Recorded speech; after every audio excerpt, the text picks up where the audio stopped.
Hello, Gravitrons. I'm more gravity. Let's play chess. We're going to review a game of chess I finished about 10 minutes ago, and I'll tell you my thoughts on just about everything about this one game.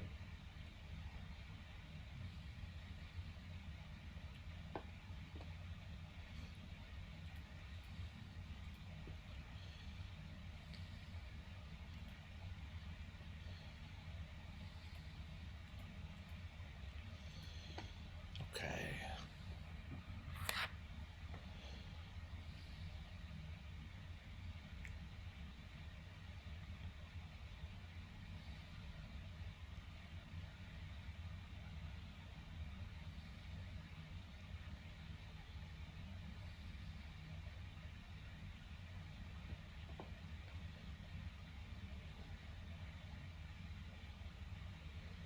All right. So there's the end. Um, Now we know how it ends. That's fine.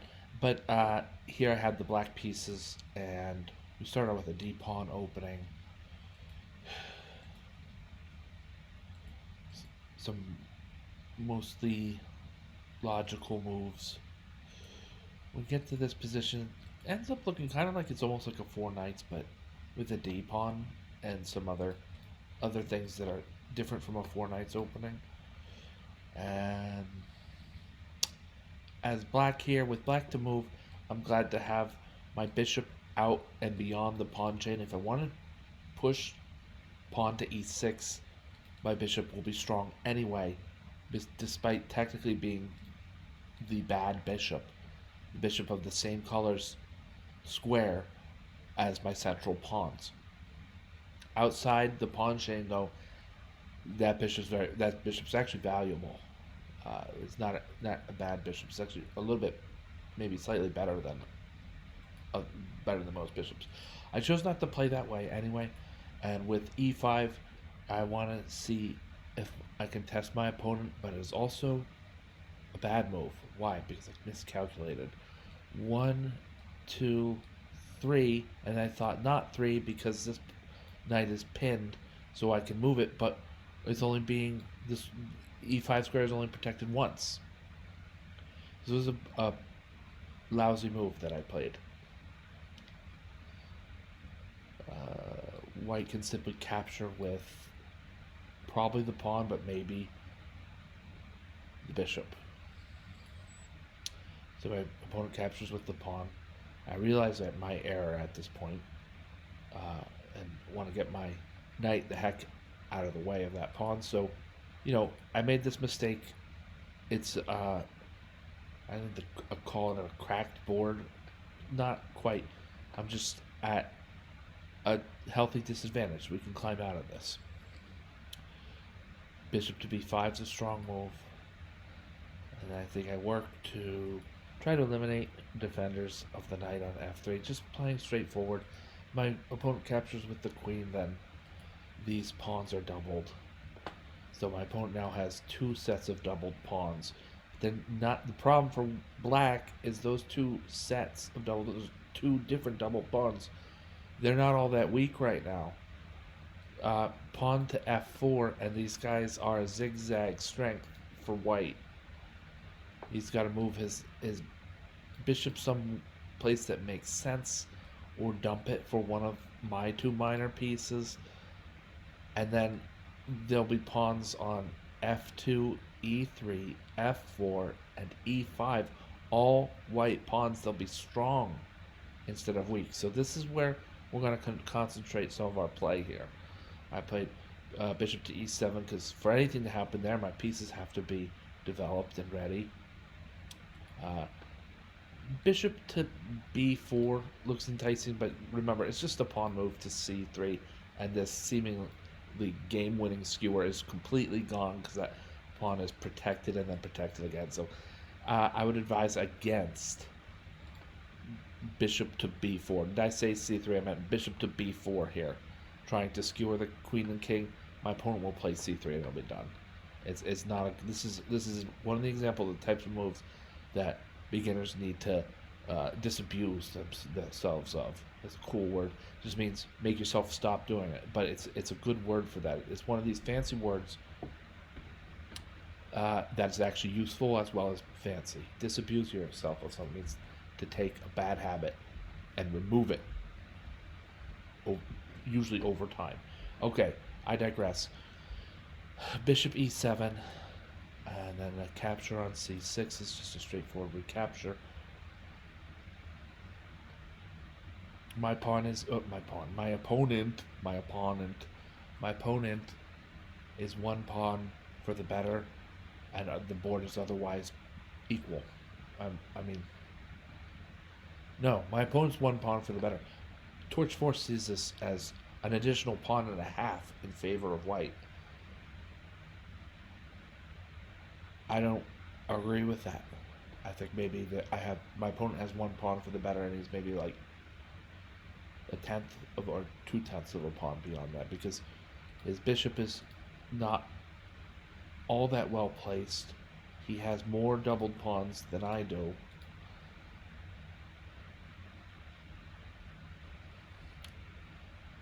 Oh, we'll see. Let's keep going. Pawn to h4, making room for the bishop to retreat should he so desire, and will stop preemptively a pawn storm on the king side, like pawn to g5. Now with enough pieces on the g5 square, and even one more can be invented if necessary, or the square can be protected yet again with rook to g1. So I like this. This is a strong move. h4. It's a strong move for my opponent, and I think actually my opponent and I may have fallen prey to the same idea here. It loses to the most obvious. The bishop takes h4, and the rook could not recapture for fear of losing the exchange in addition to the h4 pawn that was just lost. We're still kind of fishing around for ways to create weaknesses. This is called probing for weakness. Here, I'd say the computer's off here a bit. Bishop to g5 is an excellent move.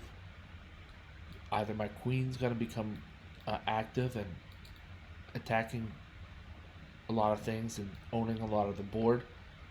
That's if the bishops trade, which I think is white's best move. Or, for instance, with queen to d3, I'm tripling white's pawns on the f file.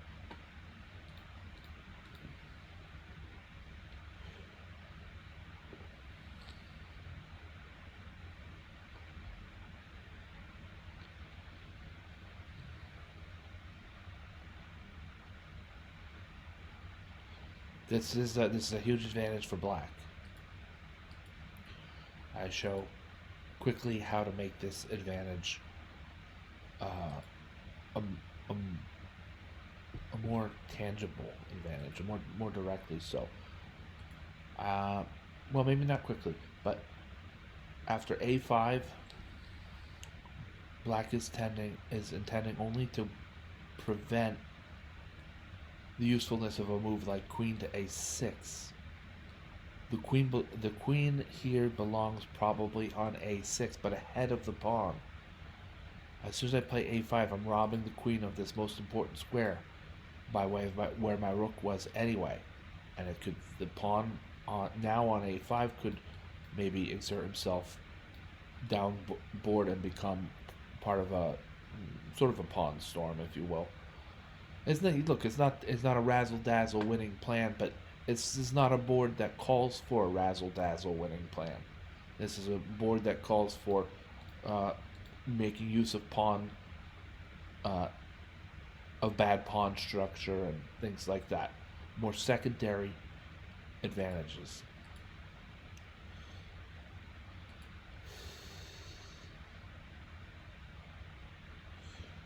The pawn grab on g7, I'd calculated as bad because of queen takes e5, and most directly attacking the rook on g7, and soon after we're going to be attacking with some real threats. They could become checkmate threats. Most likely my opponent can prevent those threats from occurring once the checkmate threat is realized, in terms of made aware of, not in terms of as it happened. So Rook to b8, I think, is still a good move, showing that black has attacking options, and that white cannot make use of the open e file right away. As nice as it would be to have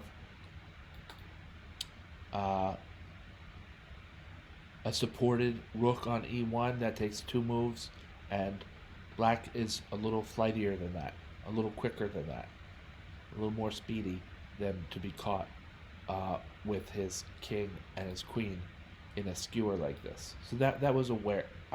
Black was aware of that when he played rook to b8, c3, and then now we move away from that potential skewer, so as to, but not for no reason, but to capture a pawn on f6 and require attention by white to his, her, or they rook on g7. Somehow this rook has to be made more safe by retreating, by being protected via rook to g1 looks pretty good for white. So that's that. Instead, this sort of there's this, my opponent plays rook to e1 check. It's okay, I guess, but I think that black has a great way to step out. This is a sort of an unnatural move, just meaning not that it's like from the grave or anything, but this is not the move you would calculate ahead of time right away. But as it's black's turn, I see this. Actually, this isn't so bad. Rook to d7. I mean, my castle's broken on both sides anyway, right? So we'll make our king as safe as can be, knowing that that's the case. And I don't need to lead towards the, I don't need to go to f8 to attack the rook there. Is that, first of all, that rook's already under attack, and that seals in my h8 rook too much, more than I would want, more than I think is fair for that piece. So king to d7, I think, keeps things intact defensively and allows the rooks to communicate, as they are now connected on the 8th rank, and the h8 rook can find glory or warfare or both in a variety of ways. One of them would be on e8, another way would be on g8. So I agree with Torch that king to d7 is a great move. It does a lot of things all at once. It's not necessarily as, wham bam and sexy as a queen sacrifice or anything, but it's a good move. It shows knowledge of the position. I'm glad to have played it. All right. Rook to h7 here is indicated as a complete blunder. Captures.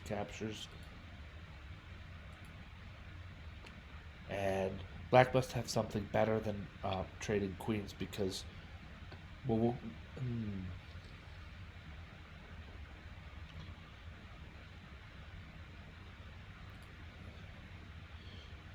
yeah, okay, no. I disagree again with Torch here.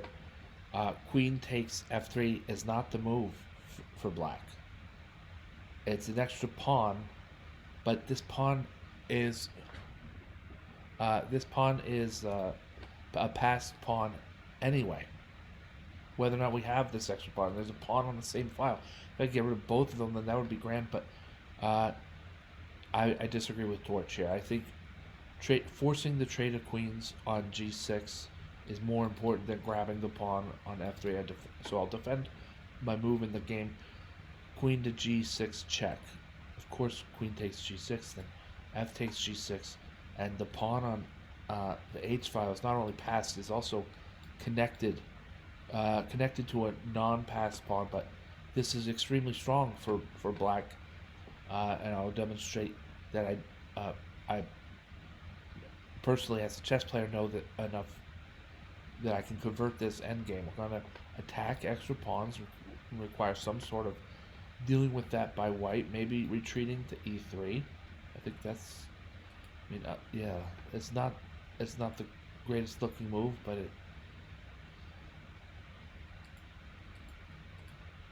just with a little bit of endgame prowess or know-how, I'm going to show that my pawn on the H file is just slightly faster. All right.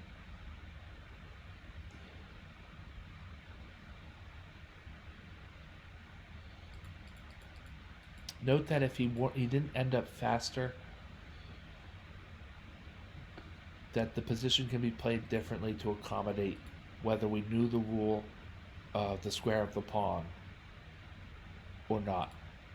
Right? I see this as the pawn is going to be faster to queen than my opponent's king can be to capture it. But let's even if our opponent's king is here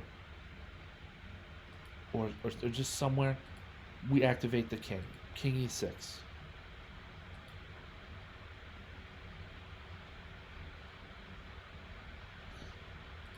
Now to stop our opponent's king with c5.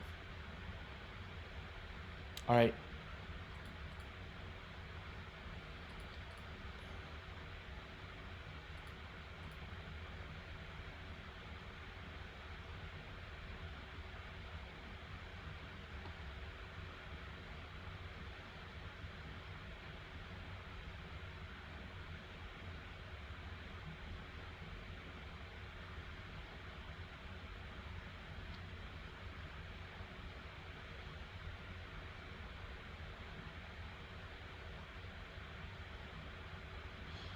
Okay.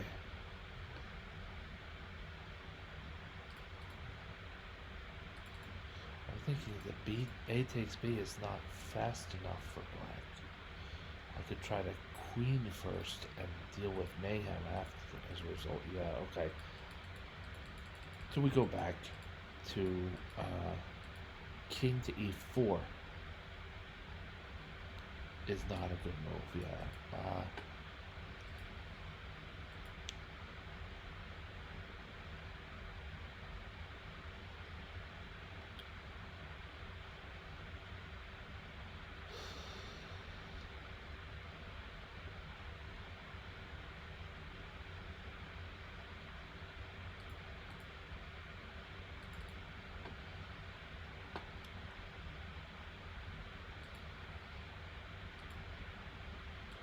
H4. Yeah, I mean H4 is here, but I'm trying to show the how H4 can be used as a decoy. I mean, I guess it's.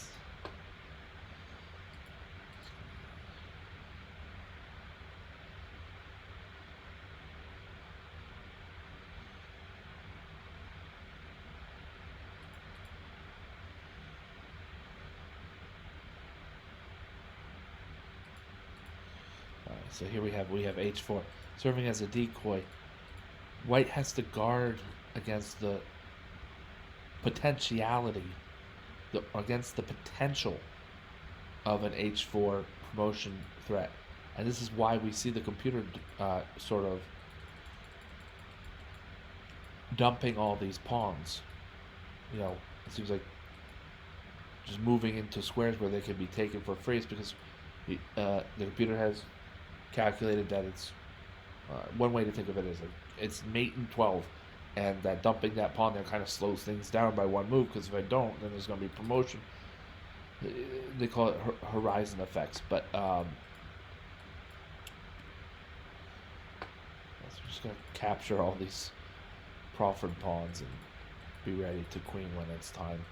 Post White's king up against this furthest left against the H file. He's cut off at the G file and so on. So I'm gonna just be careful here not to